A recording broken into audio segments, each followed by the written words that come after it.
Hey guys, Josh here for Holosun SHOT Show 2025. We have, as always, a slew of new products coming up on the horizon, and we're just going to jump right into it. The 403 and 50 series that you guys know and love now has a new updated look with the ARO, the Advanced Rifle Optic. So the really cool thing about this is we've maintained all those same features of the 403 and 503 series, but we have a new updated housing which kind of matches our magnifiers, as well as a skeletonized mount on the bottom here. This is still going to be that T1 footprint, so no worries about running aftermarket mounts. The coolest thing about these is the price point. These are going to be coming in roughly at $159 for map. You'll see a couple of different price changes for different colors. Also this year, we're offering gold LEDs now on top of the red and green that you guys know and love. So the cool thing about moving from here to here is we now have the big brother to the ARO. This is the ARO Evo. This is a 26mm tube sight versus the 22, so increasing that field of view just a little bit. Still uses the T1 mount footprint, and this one also has additional options that you can buy aftermarket, which are going to be for the covers and the anti-reflection device that's built into the unit. So this one has a really cool feature in the fact that it has an SPR reticle, so it's like a special purpose reticle, which basically just means we have a BDC in there, but it's got a lot of different options that you can turn on and off as far as ranging features, the outer 65 ring, just a dot with the 3 dot holdovers, just has a ton of configurability. So I think the SPR is going to be a really cool one for anybody that's looking to do a little bit of longer shooting, longer distance shooting with a magnifier or something like that on there. So the series you guys know and love, the AIMS, has now got a bit of a facelift, a little update to some of the parallax systems. The AIMS core is relatively unchanged except for the new mount and the parallax adjustment. So before there was a little bit of fisheye occasionally with some of these lenses. Now this has been completely removed, and the AIMS core series is just a phenomenal value for what you're getting out of this product. The big brother to the AIMS core is going to be the AIMS Pro. Notable changes from the AIMS core to the Pro is we now have the flip-up lens caps, the solar mode, as well as an anti-reflection device built into the unit. This one comes with it, and you'll also have the ability to swap in a piece of glass if you just want to run that. We know you guys didn't like the mount that much, so we heard you on that. We listened to the feedback. Now we have an improved skeletonized mount. It is still the traditional AIMS mount, so if you do have something aftermarket, you can still use those as well. But now the mount that comes out of the box is a lot better with the crossbolt system. It just works really nicely. So finishing up for the rifle stuff this year, we have our MP3X. So you guys have asked continuously. We actually showed this off a couple of years ago, but it was during the release of the DRS series, so they kind of got a little overshadowed by some other cool items. But this is basically a 3X prism micro sight. This one has an etched reticle. It comes in both red and green LEDs, so you can pick and choose what color you want the etched reticle to be. BDC holdovers inside of it, quick release mounts. I believe this is going to come as a T1 footprint, so if you do have some of those mounts, you'll be able to use those, but there's still a little bit of work and development on this side to see kind of where we're going to end up with it. So but it's just a really cool addition to the lineup to have a microprism for people with astigmatism and stuff like that. Then that kind of completes the rifle optics for this year. Now we move on to the fun stuff where we're getting into lasers, which everybody knows and loves. We just released the Iris 3. You guys probably saw that on our social media. Everyone's going crazy about this. It is really honestly one of our pride and joys. We spent a lot of time on working on it to make sure we really refined it and got exactly what everybody was asking for. So just a quick synopsis. The Iris 3 has an adjustable IR illuminator beam that you can slide back and forth. It's really nice and tactile, super easy to use, and that's just going to increase or decrease the beam width pattern of the IR illuminator. Additionally, it has a visible laser and an IR laser built into this, and you can pick and choose the modes.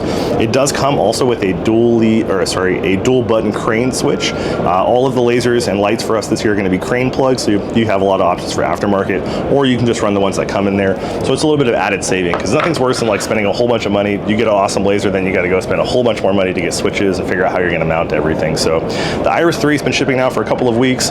So to round out the Iris family, we now have the Iris 1, 2, and 4, as well as the 3. And the cool thing about these is it's pretty simplistic. Iris 1 equals 1 laser, so you're going to have either green, red, or IR spectrum. The 2 is a visible laser and an IR laser. The 3, IR laser, visible laser, and a IR illuminator. Once again, this is a VCSEL IR illuminator, so it looks incredibly crisp. The 4, now we add all the things together: IR laser, Viz laser, IR illuminator, and now we have a white light built into it. And so the cool thing about this, we basically took our PID series and kind of smashed it inside of this. So now you can see we have basically two pods on the front. You have 2 buttons to fire them independently, as well as has 2 crane plugs on the back, so you can pick and choose if you want to have different buttons, or you can just run the included triple button switch, which is my preference on this. Honestly, I think this is going to be super cool for like a Flux Raider or something where you're just, in more of that intermediate distance. The flashlight is 1,000 lumens with 20,000 candela, so it's still pushing a pretty significant amount of horsepower, but for those rifle length distances, you may want something a little more, possibly to run like the Raid series or something like that. But just giving a lot of options in the laser series for anything that kind of fits your needs. If you just want something simple, the Iris 1 is super lightweight. If you want to go full featured, the Iris 4 is going to be awesome. The cool thing about the Iris 4 is we're looking at a price point of around $1,000. So $899 for the Iris 3, $100 more, you get a white light built into it. It does take an 18650 battery, which is super awesome because pretty ubiquitous these days. Yeah, and I think the Iris 4 is just going to be a big hit for us. Continuing on in the laser side of things, we have the new PID Pro. The PID Pro is kind of an interesting product, still very much a work in development, but its current package is basically an all-in-one option for pistols, Flux Raiders, stuff like that. Something that's going to be in a very, very intermediate distance. This has a IR illuminator that's 350 milliwatts of LED power, so it's not a VCSEL, it's a little bit different, which is going to give you a lot more flood and spill, which is probably something you want on a pistol's highest option anyways. In the middle, we have visible and IR lasers that are just under the bore, so super easy to configure those. Right now, the units are stacked side by side. We're probably going to rotate those so we can get all the lasers right in line with the bore. And finally, we have a white light built into this. We have 2 buttons on this side and 2 buttons on this side, so really configurable as far as how you want to fire the modes. If you just want to be an IR, you can lock it out so there's no white light, or vice versa. I think one thing we may add to this that's going to be really cool is possibly a crane plug. So if you do run this on like a PDW or something like that, you can just swap that in there and have more options for it. It runs on 2 CR123As, so pretty cool unit and all-in-one. I think this is going to be right around that $499 to $699 price point. Kind of still to be determined, but we're trying to bring the price down on a lot of this stuff because it's really cool to have these things, but they are very cost prohibitive from a lot of other companies, so we're just trying to cram as many features as we can in there. One that we did show off last year and now has a ton of refinement, this is the new PID-K. So the cool thing about the PID-K series that I personally really like is the fact that it has this rail system on the top here that you can slide the flashlight back and forth to kind of configure it exactly where you want it for either, how you want to do your finger activation. If you want to do a thumb, you can push it a little closer. I think nothing is cooler than when the flashlight and the barrel sit flush, it just looks incredible. So having the ability to move that back and forth, there's so many different chassis on the market with the 365 series, so many compact guns that are coming out. So having a little bit of adjustability on that is really cool. The lumens on this, we're looking around 800 to 1,000. Candela is going to be 20,000 to 25,000. So like I said, still a work in development, but I think this is going to be a big one for everybody. The number one question you guys probably have at home is, hey, does that fit a TLR7 holster? And the answer is yes, it does. So this is going to be designed around TLR holsters, so that way you don't have to buy a new light and a new holster, because that sucks. Nobody wants to have to do that. So we're trying to make it as simple for everybody as we can. Inside of here, we have a 16340 battery. You just open this up, the battery slides out, plug it in USB-C, you're off to the races. So no more proprietary cord as far as the charging cable goes. Just keep it simple. So PID-K is going to be out hopefully maybe Q2, Q3. We'll see. Just a little more refinement. Might be earlier than that, but we'll see how things go with it. So last on the list. Price, please. The price point on this, I'm not 100% sure. I think these are going to range from, I want to say 200 to possibly 400, somewhere in that range. I think it's going to end up being a little cheaper than that. I would have to check the price sheet on this one in particular. We just got these samples relatively new recently, so we're kind of still working through a lot of the design process of it.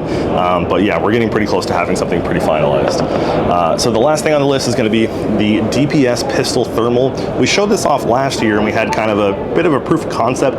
This year it's much more refined. We've actually made a ton of changes to the whole unit, how it all works. The gist of it is you have a thermal sensor on the bottom with a OLED screen inside of here that's giving you the reflection. So if you've seen our DRS series for the rifles, same concept, just built on a pistol.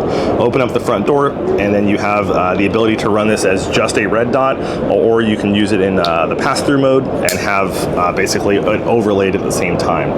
So the cool thing is now that you have an OLED screen inside here that's giving you that, you can still use this like a red dot 90% of the time. Like nothing's worse than kind of just like having a dedicated thermal gun that you never get a chance to shoot. So with this, you still have a red dot for all the times you need it, and then if you do need that extra thermal, you can just kick it on. I think there's a lot of really interesting applications for this particular series on a Flux Raider. It's pretty awesome. There was a friend of mine who was talking about, hey man, this would be great for a backpacking gun, put it on a 10 mil or something like that. You hear some rustling in the bushes, you're not really sure what you're seeing, it's nighttime, just click the thermal on, you're like, oh, yep, that is a bear. Maybe it's time to leave. So, it has a lot of interesting features and stuff built into it. Additionally, there are 2 LEDs in the bottom here, so you do have some white light. You're not giving up all your white light capacity to have this in that slot. So, yeah, it's just a really interesting, cool product for this this year. Price point on these is going to be right around $1,000 once they're released. So yeah, that's kind of our lineup this year for 2025. We have a couple other products on the show floor that people are excited about. The Mini Ames kind of made a small return, and we're showing off some other new prototypes. But for the most part, this is probably what you're going to see us working on for 2025 and developing. Timelines on these kind of vary. I would estimate a lot of the rifle stuff's going to be out maybe a little earlier in the year. Lasers should follow relatively close after that, and then the prototypes that we're still working on, possibly Q3, Q4. So, but yeah, that's currently the lineup for Holosun for this year. So thanks so much for checking out all the cool new stuff that we have, and big thank you to coming out and checking it all out.